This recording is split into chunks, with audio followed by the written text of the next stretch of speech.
Okay.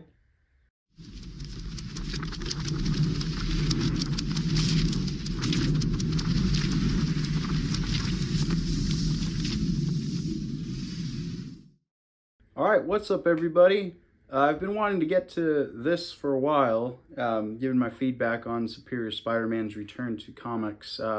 Dan Slott decided to come back to or revisit Superior Spider-Man. It's kind of weird when it comes to talking about Superior. If you were reading Spider-Man back in, let's say, I want to say, what year? It was probably around 2011, 2012. The Amazing Spider-Man run, which is the original run that started from the 60s, somewhat finally came to an end. The first end or whatever, I don't know.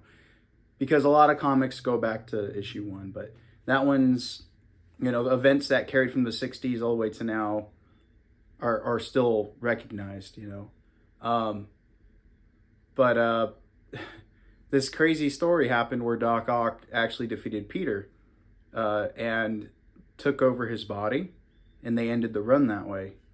And I mean, you can imagine how furious a lot of Spider-Man fans were when that happened. But and it ended. It just turned into a whole nother run called Superior Spider-Man, and a lot of people were mad. They were sending death threats to Dan Slott, the creator or the writer at the time, and it was crazy. But you know what? I ended up kind of giving it a chance. I returned.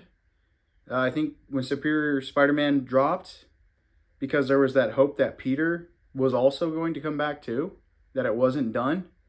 So I had to see what was going to happen next. I had to see Peter come back, and regain his title of Spider-Man and see how that story happened. And it's weird because you end up actually kind of liking Otto in a way as Spider-Man. Me personally became a fan of Otto as Spider-Man because he couldn't just become a villain. He actually had to become a hero. It was interesting to see. And there's a lot, and there's not a lot to say because I want to see what happens. Normally, a complete story is about 6 to 7 issues. This is issue 1 of Superior Spider-Man 2024, or 2023. I think it came out a little bit last year, the end of last year.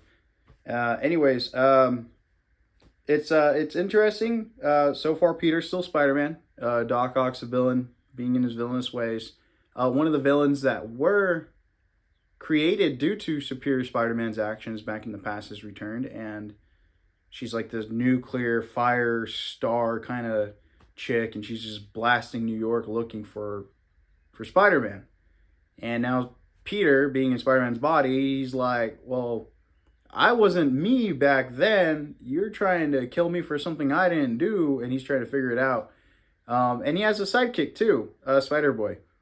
And I don't know a lot about him, but there's more to him than we know. I think the story's still being unraveled for Spider-Boy.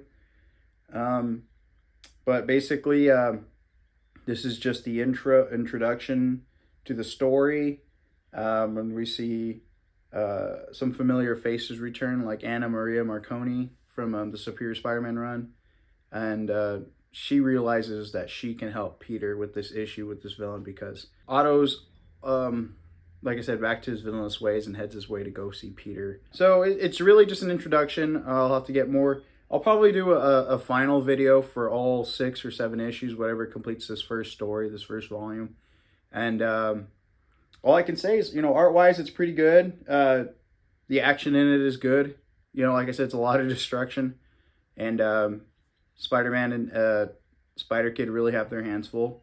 So it'll be interesting to see what happens in the next issue.